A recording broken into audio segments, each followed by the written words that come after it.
We don't have an agenda. We're just going to sit here, smoke our cigars, explain this beverage. So it's actually rather simple. Anyone out there that likes making cocktails or wants to just have a fun little party trick, it's mainly a summer beverage, but it is a blood orange margarita. You make it 90% the same way that you do a traditional margarita. I do 2 parts tequila, 1 part triple sec Grand Marnier. Choose your orange liqueur of choice. Pump it full of just fresh squeezed blood orange juice. Throw some agave in there for some sweetness. You can put a little lemon in if you really want to, or lime, sorry, not lemon. And it's great. Tastes like a juice box, and after a couple of them, you start to feel really nice. Yeah, it's one of these drinks where I don't notice that I'm drinking until I've been drinking. Mm-hmm. That's funny. I completely discovered it by accident, as I liked the idea of it. I went through a couple of months where I was just really big into cocktails, right? And I wanted nothing more than to find all these really cool cocktails. And one of my co-hosts, Sexy Spence, had actually gotten me this Batman cocktail book. There's all these different cocktails that are inspired by characters throughout the Batman universe. And I was making all these things, and I was at the store one day, and I saw blood oranges. I was like, well, that seems fun. Cut it open, and it is genuinely this red inside. This is not anything added to it for the color. I'm like, in true Wisconsinite fashion, I gotta put booze in that. I did so, and here we go. My new favorite summer drink. I wish I was as good at cocktails as you. I have a couple cocktail recipe books, but they just seem way too ambitious. It's like, I need equipment for this shit.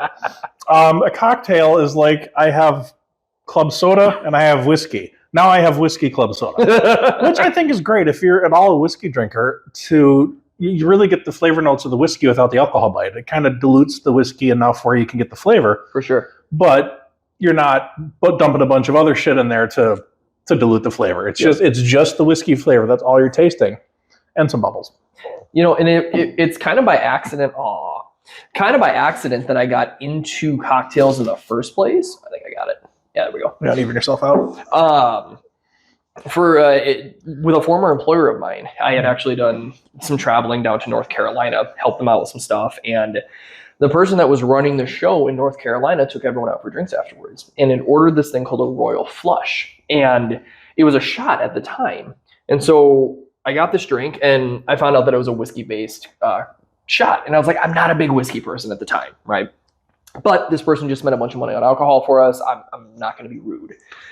And so I do the shot, and I was like, this is remarkably smooth. I was like, could that be a drink and not just a shot? And he was like, oh my goodness, absolutely. So I found out what it was, and it's your choice in Crown Royal, hence the Royal Flush thing. Okay, that makes sense. Peach schnapps, cranberry juice, and there's one other ingredient that I'm forgetting in there. And then again, it's a very smooth drink. You can taste a little bit of the bite from the whiskey just to remind you that it's alcohol in there. And that's just kind of what kickstarted it from there. I got home from that trip. I told my wife at the time, my fiance, I was like, I need this and this and this and this and that. And I need a strainer. I need a shaker. And she's like, what the hell are you doing? I was like, I'm making stuff. So there was a really steep learning curve when I was in Florida for about 6 months, where a lot of drinks that were being made that ended up in the drain. Yeah. There's bad. We tried to do Mama Juana. You were, I think I talked to you about this, but I mentioned it to Hugh Frank, and apparently he had that concoction before, so it wasn't new to him. Or actually, no, maybe it was another guy from work. But anyway, I'm like, oh, have you ever heard of this concoction, Mama Juana? That's all, folks. Mama Juana, not to be confused with marijuana or Moana. Yeah, but it's basically tree bark, pieces of plants, cinnamon sticks. Just a whole bunch of other seasonings. You mix it with rum and wine. Oh. And you just let the bark and shit soak, and the stuff goes into the booze. Then you filter out the particles when you drink it. For sure. I had that when I was in the Dominican Republic, and it was fantastic. So I bought the mix to bring back home, and we could never get it right. Did it taste like tree bark? Do you need, what kind of wine do you use? What kind of, do you use dark rum? Do you use clear rum? I tried to get recipes online. It just never turned out the same. Right. I always laugh whenever I see like food recipes or sometimes cocktails when they go, oh, it has wonderful earthy notes. And I'm like, so it tastes like dirt. Yeah. That's I read cigar reviews and I hear like with notes of earth and leather. I'm like, I don't want to taste either of those things. So I'm gonna Like, take your jacket, throw it on the ground, and lick it. That doesn't sound appealing to me. So widely unpopular opinion in I guess today's culture is getting a little bit better about it, but the culture 5-10 years ago, right about the time when I started getting into things like not so much cigars, but the cocktails and whatnot like that from what I like to drink. And everyone's like, you've got to be manly. You get your straight bourbon, nothing else, and it better be a dark amber color or you're not a man. And I'm over here like, can I have my pink drink with a fucking umbrella sticking out of the top of it, please? So we'll go somewhere. Like we'll go out for... It's like me in the late 90s or early 2000s when I ordered a Zima. Like we'll go out to dinner. Like we'll go out for hibachi, right? And again, this whole place is really dark, and you got the hibachi guys doing their thing, and everything's super cool. And there's this drink that I order called a cherry blossom, okay? And it comes in one of those glasses that's curvy, and then it kind of pops out the top, and it's tequila and something else.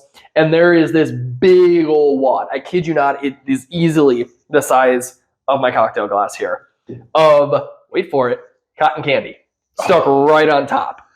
And you're supposed to, because otherwise it just tastes like straight booze. You're supposed to dunk the cotton candy because then it dissolves and you get your flavor, and then it ends up looking like this purple mess. I'm sitting here and I'm like, I'm in black. I've got tattoos on. I'm here with my buddies. We're all shooting the shit and curse words. And hey, here's my cotton candy. Whoop! And you can look across all these other tables and they're like, what the fuck? I'm like, yeah, more cotton candy, please. I'll take those drinks anytime. Well, in our previous video, we were talking about drinking and smoking in the movies. I mentioned Jack Nicholson at the bar with his whiskey. Mm-hmm. It'd be a very different aesthetic if they gave him like an umbrella drink with whipped cream on it. Yes. I would love that. James Bond. James Bond takes a drink of a cocktail and he's got a whipped cream mustache afterwards. That'd be fantastic. But same cotton candy, shaken, not stirred. Oh my lord. One prolific digestive enzyme shake. Do me a favor, will you? Throw that down the toilet. Cut out the middleman. Can I have another cherry on top, please? It's in the same thing with my cigars. I'm a little more all around the map with. I don't really care. I'm not a big fan of like the punch you in the teeth ones, because there is such a thing, in my humble opinion, as too much cigar, right? It's supposed to be relaxing. Correct. And I was introduced by this lovely lady that works at the local cigar lounge to this one called, what is it? Big Fat Betty? I think it's something like that. But it's a naturally sweetened, it's a sugar infused tip. Okay. And it's every draw, you get just a little bit of sweet that goes with the smoke and all the other flavors in there. And I had initially thought it was going to be gone, like that flavor would be gone after a couple of draws, and it never went away. I am hooked on those cigars. And it's, again, to the manly man, doesn't look girly when I'm sitting there smoking it still. But I'm like, I got a lollipop. Like, it's all sorts of stupid. I just enjoy it. Like, I go to a bar every once in a while. There's a bar not far from here that's got a bunch of, it's just a total blue collar place. They got scraggly construction workery type people there. Yep. It's a great place to go to just have a drink. And I really feel silly, just like, I'll have a White Claw. Yes! Yes! I should be ordering a Pabst and a shot of your cheapest whiskey, you know. I don't care what anyone says. I'm not a beer person. I'm really not. It's never sat well with my stomach. And from when I was able to start drinking, I'll clarify that, I grew up with margaritas and stuff because of where I lived, and that's what my parents drank. So I would go out once I was old enough, and I'd have cocktails with my dad. But he's the opposite. He's fine with a Bud Light, right? He'll have like 8 beers for the cost of 2 of my drinks. He's like, "You're expensive." I was like, "Yeah, but I'm actually liking what I'm drinking. You're drinking pee." I guess it's why are you drinking? If you're just trying to get drunk and you don't care, if you just want something with no flavor to get alcohol into your body, Bud Light, fine, whatever. At that point, just do Everclear. Yeah. If you hate yourself, just do straight Everclear. There's a lot of drinks you could have. Although, The most I hate myself kind of drink I've ever had is I had 5 o'clock vodka that I was drinking out of a bendy straw, like when I was 19 with my friends. We were passing that thing around. It was like a try not to puke. But not even a cocktail, just like the bottom. I don't know if it was 5 o'clock, but it's like the bottom shelf. Like, have I ever given you our family's apple pie before? I don't know. My brother-in-law makes one. I had that. I can't remember if I had yours or if I'm conflating the two in my mind. So you would know if it's mine because we wax. It's a very Wisconsin thing. It is. Oh my goodness. So why don't you explain it? So apple pie, for lack of it's not a pie. It's a drink. It's Everclear, cinnamon, apple cider, and I feel like in some sugar. But when made properly, it goes down like juice. And so a lot of people will make it with your standard 80, 90 proof vodkas. If you can get the recipe right, you do what we do and you make it with Everclear. Okay. So we've got 190 proof Everclear that we turn into a juice box. And so every year we make it. My wife fell in love with the process of making it. She doesn't drink it, but that's what I'm here for. But there's no making a small batch. So we end up with bottles and bottles. So every year we end up selling some of it. Just like friends and family, $5 help me pay for the materials, right? Well, the first time I ever... Yeah, he says that so the ATF doesn't come after him. First time I ever gave it to a friend of mine, he was like, dude, there's no alcohol in here. I think you guys like fubbed the recipe or something. Oh, drink a little more. So he's like, maybe you burned out or you cooked out the alcohol. I was like, no. The alcohol doesn't get cooked, buddy. So he got like 2 more drinks in and he was on the floor. Well, there's the alcohol. Yeah. It found him. He's like, hey, I think you found the alcohol, buddy. Like, so there's some tricky drinks like that. Yeah. But I love that. Those are my favorite kind of cocktails to make. Is when you can't taste it, I know I make my drink strong. So have fun. My grandpa was a kind of guy who was like to give you an idea of his drinking, he liked Ham's beer. Okay. Not Bud Light, not Miller's, Hams. Okay. He would drink a lot of Hams. He had a property up in the UP of Michigan. And if you were to go on a random walk through the woods, he loved to hunt too. Mm-hmm. So he'd get his deer rifle, his ammunition, his beef jerky or whatever for the road, and as many Ham's beers as he could carry, which is not a recommended hunting practice. But if you walked around the woods up there, you'd find old Ham's cans from 1980. If he had a metal detector. That's amazing. With like the old-fashioned pull tabs that are different. Yep. That's fantastic. It's evolution of beer. Like researching my book Judas Kissed, I wanted to get things accurate for 1952. Okay. So I was researching stuff like that. And I found out that in that time, you actually needed a can opener to open a beer. Really? So in my book, I wanted to make sure I got things like that. So a guy from the early 50s is experiencing life today for the first time. In the book, there's a fantasy element where people can get their consciousness into other people, sort of possess them across time, just to explain to the audience that hasn't read my book what I'm talking about. But he opens a fridge and sees a light beer. And he's like, what the hell is a light beer? He's like, oh, look at that, a can that you don't need a can opener to open. I could make a lot of money off of that. Then he drinks. It's like, what the fuck? That's amazing. The evolution of that stuff. And it's wild because you think about things like that, right? And even, go to maybe possibly in the 50s and stuff too. And you look at the contraptions that were invented, and I can't help but wonder and think to myself, clearly OSHA was not a thing. There was no. Have you ever seen the baby cage in New York? Yes, so they hang your kid out the window. What the hell is that? And it doesn't. Here's the thing, people. If you've never seen this, please. It's a real thing. Pause this video, go to your browser, go to Google, type in baby window cage. It is made out of nothing more than a little bit stronger than chicken wire. But sure, we're 80 stories in the sky. My baby needs some fresh air. Let me put him in a box. There are window units that are stronger, better built than that thing was.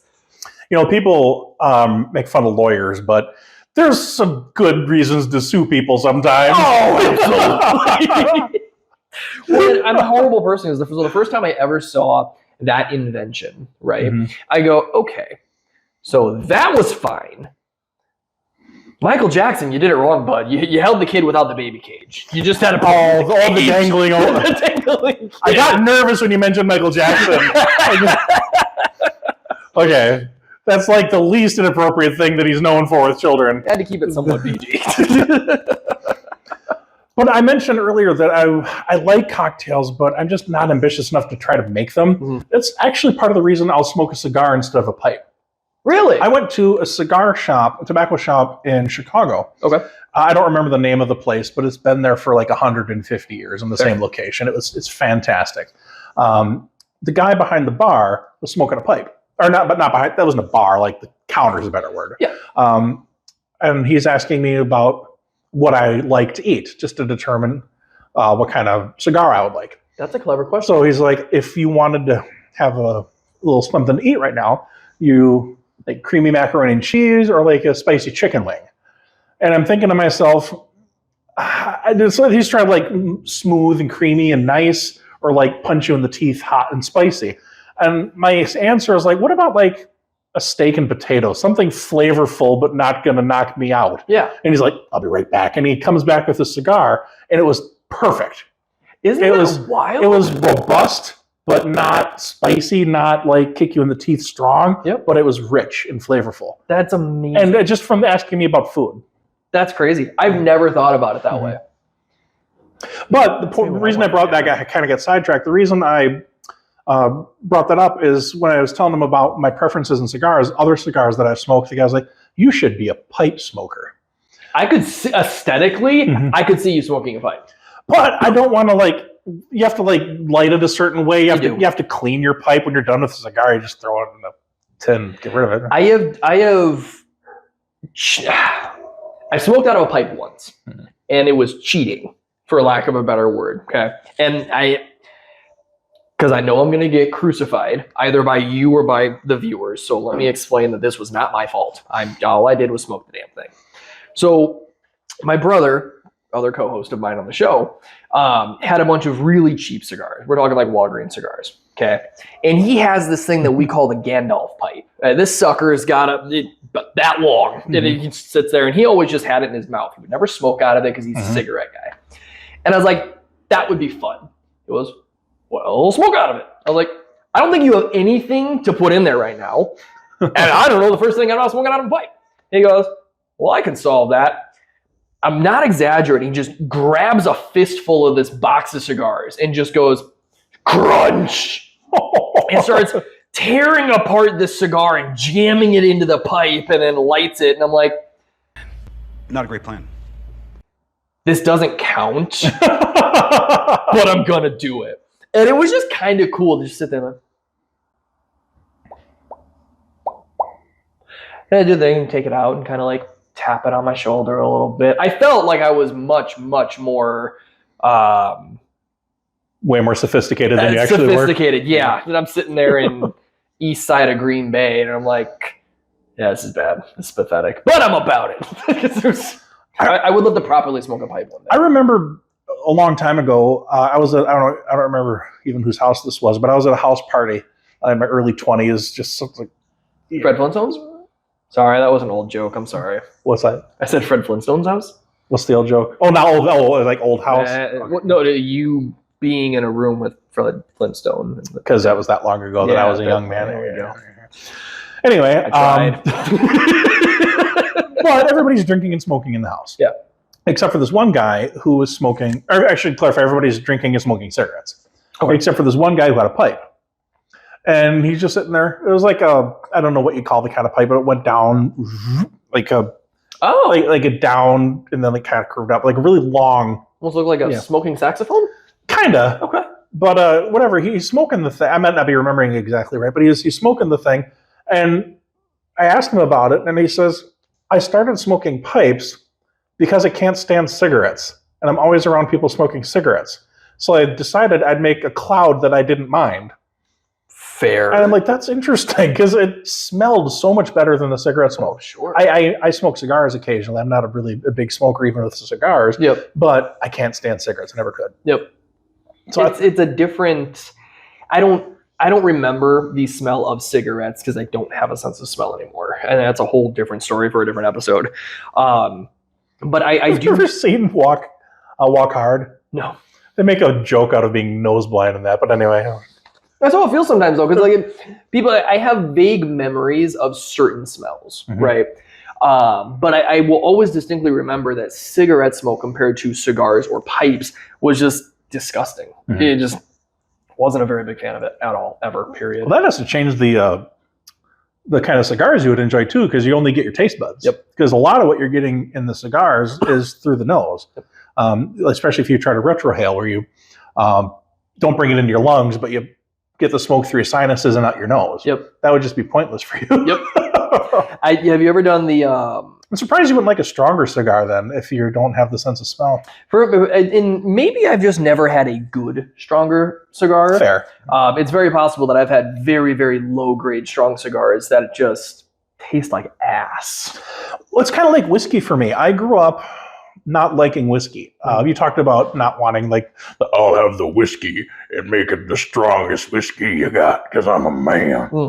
I'm not that guy either. But I've had whiskey, and I've never had whiskey that I liked. I've had whiskey that, how much Coca-Cola and other shit can I mix it with? Fair. What can I hide the whiskey with? But it wasn't until I went to, I was on vacation on a cruise ship. Okay. They had a spirits tasting event for free. And because booze is, unless you buy the drink package, booze on a cruise ship is ridiculously expensive. Oh, fair. So I get a couple free shots of booze, I'm at this fucking thing. Absolutely. So, especially because you're trapped on the boat. It's not like you can go down the road and get the cheap shit for yourself either. I'll take what I can get. I don't remember what brand it was, but it was an expensive scotch.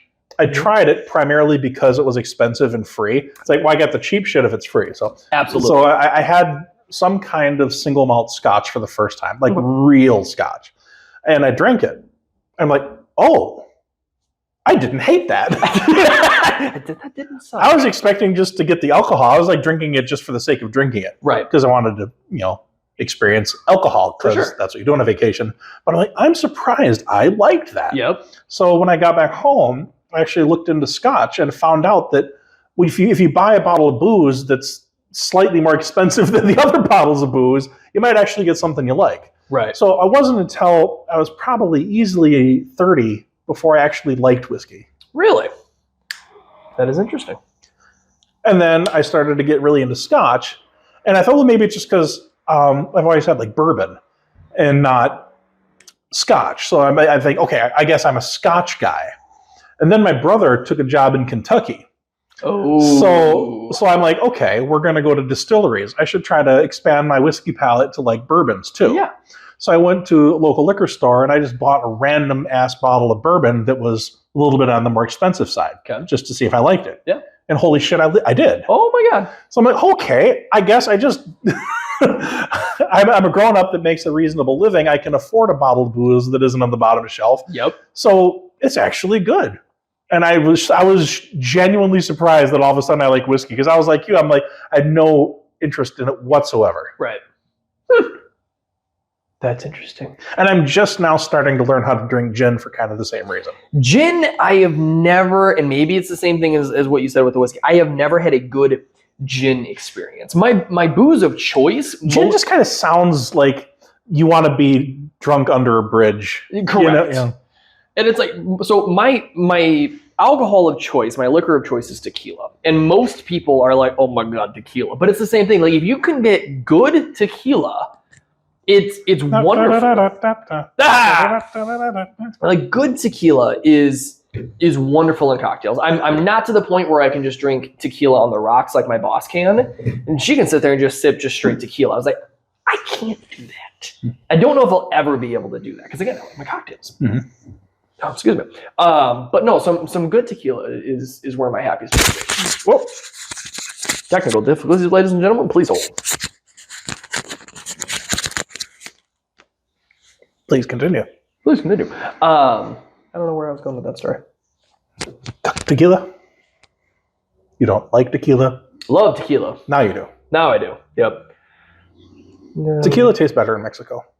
It does. Tacos taste better in Mexico. I like being at the place where the thing is from. Like we did the whiskey tastings and distillery tours in Kentucky, and I found a cigar that was aged in a whiskey barrel. I'm like, awesome. That's how eventually where I was getting to with that. Have you ever seen the Arnold Schwarzenegger Yes. cigar thing. Yes, I've been meaning to try it. It is wonderful. Okay. It's absolutely wonderful. You have to get good tequila though, because you get all of the tequila flavor every time that you do it. Mm. So you've got to enjoy the tequila that you're drinking. You just take like a basting brush or whatever and just gently brush the tequila over the... Well, it's a two-part thing. So you do that, yes, over the length of your cigar. Mm-hmm. But then from the one video I saw, Arnold will get a shot glass and fill it with tequila.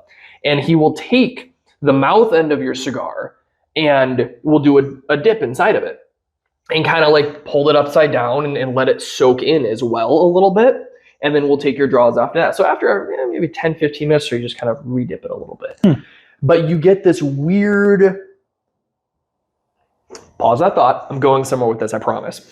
Have you ever been in a hot tub in the middle of winter, gotten out, rolled in the snow, and got back in? No, because I'm not insane. Okay. You get this weird tingly feeling all over your body going from hot to really cold and then hot again. You get the tingles, okay? Mm-hmm. You get that when you take a draw off of that cigar with the alcohol and everything going into your mouth, and you get these weird tingles throughout your mouth, and it's a wonderful just experience as a whole. I kind of like that we were going to record an episode without any plan of what we're going to talk about, and the only thing we're talking about is drinking and smoking. Well, here, you know what? Let me wrap this up. So we're going to do a little bit of history about Steve and Eric here, okay? We work at the same establishment, and I came on board to set establishment well after Mr. Eric here did. And we initially met during the pandemic, so we were both virtual. We didn't talk a ton. When we moved into the office again post-pandemic, we sat kitty corner from each other. So it wasn't abnormal for us to interact with each other kind of here and there. And he found out that I had a podcast, and I found out he had a podcast, and we were like, oh, maybe you're not such a bad guy. And we started talking a little bit, okay? You also had like those Iron Man figures. I had the Iron Man thing. Did I tell you about the death of Iron Man? You did. It made me very sad. Very sad. But it did stop Thanos. So. It did stop Thanos. Eric goes, me and my buddy Hugh have this thing that we call an ATF day every once in a while, where we drink, smoke cigars, and we shoot guns. Not necessarily in that order. So we have talked about cigars. We have talked about booze. How's your firearms lately, Eric? Let's just make it an ATF episode. Well, it's springtime, so I can shoot guns outside, which I guess I can do in the snow as well, but it's cold out and I didn't want to. We have the indoor range too, but I like to shoot guns outside. I agree. But my trigger finger's kind of itchy. I haven't gone to the range in quite some time. Yep. I have been meaning to get back to the range. I was actually going to this week while the girls were gone, and just everything kept happening. So I think I'm going to try and go this weekend. But yeah, I've got such an itchy trigger finger. I finally got both of my rifles back. I had to get them cleaned. And I will, sorry to all the gun enthusiasts out there, I'm capable of cleaning and maintaining my handguns on my own. I feel confident enough in doing that. I took apart my AR-15 one time, and I was like, nope. Called up my buddy at the range, like, do you guys offer cleaning service? He's like, yeah, man, absolutely. Cool, I got two. I'm bringing them in right now. I'll let him touch those. I'm picturing Forrest Gump assembling his gun. You're not wrong. Why did you do it so quickly? Because you told me to. Mm-hmm. So again, I smoke cigars because they're easier than pipes. I have other people make cocktails, or I drink something out of a can that's already made. Yep. So I do the easy route. When it comes to guns, I'm the same way. I don't have a bunch of accessories. I don't have lasers and weird grips and things that clip on to other things, and I don't have a tactical vest. I have a fucking revolver, because nothing. I mean, you talk about like the manly guy who wants his whiskey. Yep. I'm the guy who just wants the big fucking revolver, because nothing says fuck you quite like a .357 Magnum. It's funny that you mentioned the nothing says fuck you like this. So I'm quite the opposite with my very small arsenal. I have both of my handguns have lights on them. My one handgun has a light that has a strobe feature, and it's got a red dot that sits on the top of it. And it's the competitive shoot edition, so it's a little bit of a longer barrel. It's got special boring on the slide that helps with my recoil. I have my first AR-15 that I ever got. I didn't know this when I bought the gun, but it's a 10.5-inch barrel, which makes it a short-barreled rifle. Yes, ATF, I did all the paperwork. And has the paperwork for his gun, and he doesn't sell booze for a living. Oh shit, that was this episode. Everything he does is perfectly legal. Don't send ATF to his house at the address that's at the bottom of the screen right now. 123 Sesame Street. So when there was a lot of stuff that went out. Call the tip line on the screen to report any malfeasance. When a bunch of stuff went out surrounding the short-barreled rifles and the pistol braces, the law said that to be compliant and not have to register it, you had to have a rifle with a 16-inch barrel or longer. I looked at my wife and I said, the government says I have to have a bigger gun. So I went and bought a fucking AR-15 with a bigger barrel on it. And what do? I put another optic on the top. It has a magnifier. It's got a fancy grip on the front of it. It's got a sling attached to it. All the fun. And then because I was bored and I had rewards points to use, I bought a plate carrier and magazine pouches. And yeah, don't judge me. Oh, and a belt. I have a thigh holster. I have a drop leg holster for my one pistol and the magazines that go around it too. I'm ready for the apocalypse. It's fine. buy ammo in bulk. Okay? That's really the only reason I have a 9mm is because ammo is so damn easy to find. Yeah. And like I have a 40 caliber Glock. Yep. Do I really want to pay an extra $10 a box for not much more oomph? I got really sad. I told my wife that the next gun that I want, I really would like to have a long range rifle, something that's bolt action that you put the big just fuck off scope on the top of it and a bipod and all this stuff, right? So you shoot a deck of cards from a half mile, right? Something that I have no business ever using, right? Because I'm not a hunter either. I just like toys. I found one. And I love it. And it's got this great compensator on the front of the barrel and everything. I mean, it is gorgeous.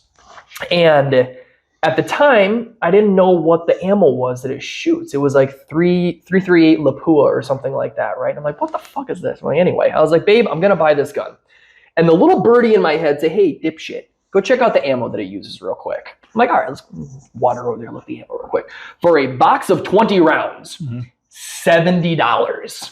Put the gun back. I was like, I'm going to put the gun back right now. Come to later find out that's for people that do like big game hunting and stuff like that. I'm like, I'm not shooting an elk anytime soon. My 5.56 223 will easily take care of the paper targets that I have that I deal with. Now, if you're ever attacked by flying pieces of paper, I am safe. Yeah. I am proficient even. Yeah. So it's a fun hobby. Yeah, I like old-timey guns. If I had infinite money, I would buy a real.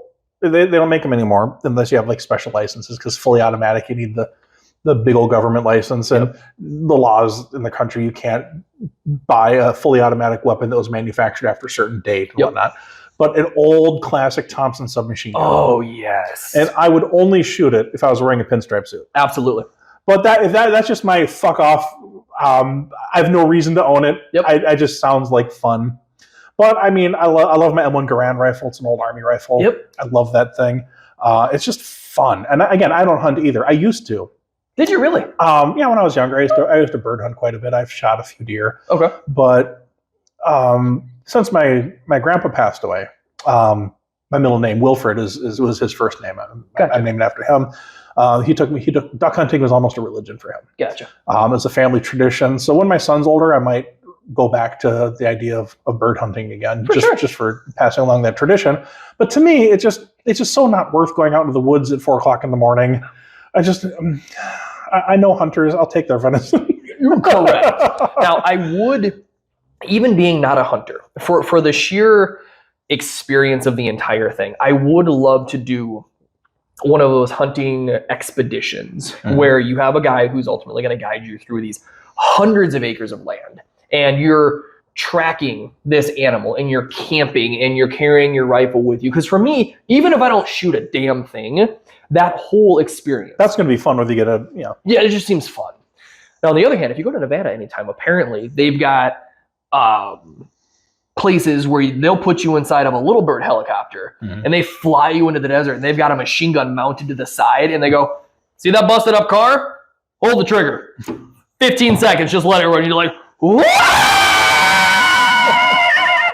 I want to do that. Yeah. It's on my bucket list. Your bank account won't be happy, but you will. My wife won't be happy either, but here we are. So it just sounds fun. Mm-hmm.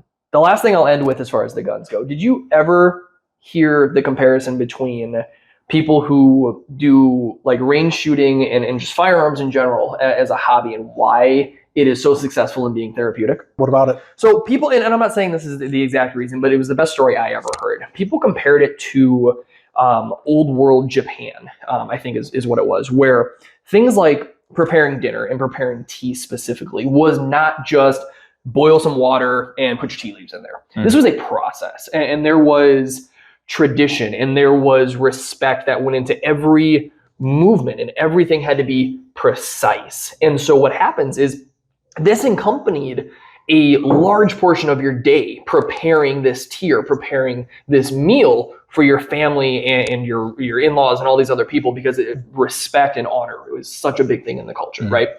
And people compared that to people that spend time with firearms, because when you're on the range, you're not worried about anything else. You are focused on your firearm, what it is doing, everything that it is doing to function properly, and what your goal is, that everything else that you're thinking about just melts away until you're done. And I was like, you know what? That makes a lot of sense. The moment I pull that trigger for the first time, the rest of the world is gone. And I'm thinking about just what's right here. When I was younger and I hunted, there's something, if you've never hunted before, there's something magical about, I guess it's like the same reason people like gardening. There's something just different about eating a tomato that you grew yourself versus a tomato you got in the grocery store. It's the same thing for wild game. You can't really get good venison or good wild duck at a grocery store. You can buy farm-raised duck, Right. but you can't buy mallard meat at a grocery store.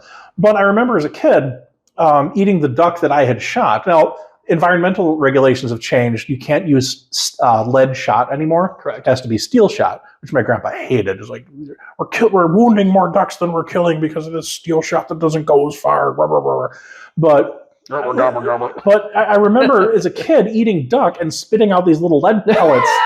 and I'm like, was that really good for me? I mean, you turned out all right. I'm pretty sure I swallowed a lead pellet or two in my time. So maybe steel shot isn't that bad of a thing when you're going to eat the thing afterwards. But I mean, you talk about those memories though. That like as weird as that maybe was in the moment, you're like, "What the hell, Grandpa?" Like that's something you go back like I have my dinner plate, like my mashed potatoes, my green beans, my duck, and to the side I have this little pile of shot pellets.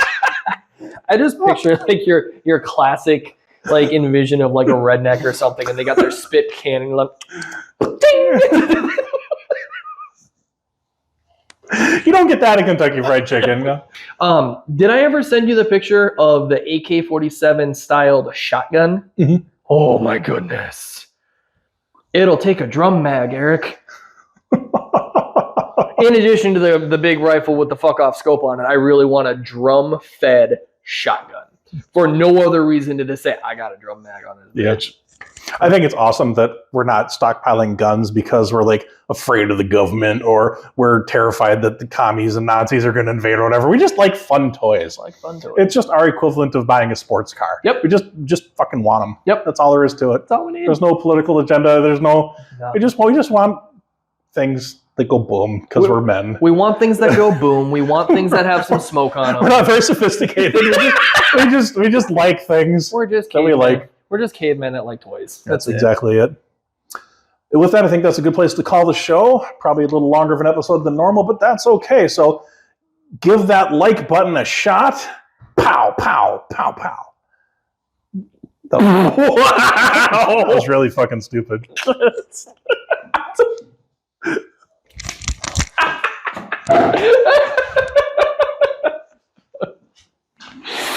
Oh my goodness. Yeah.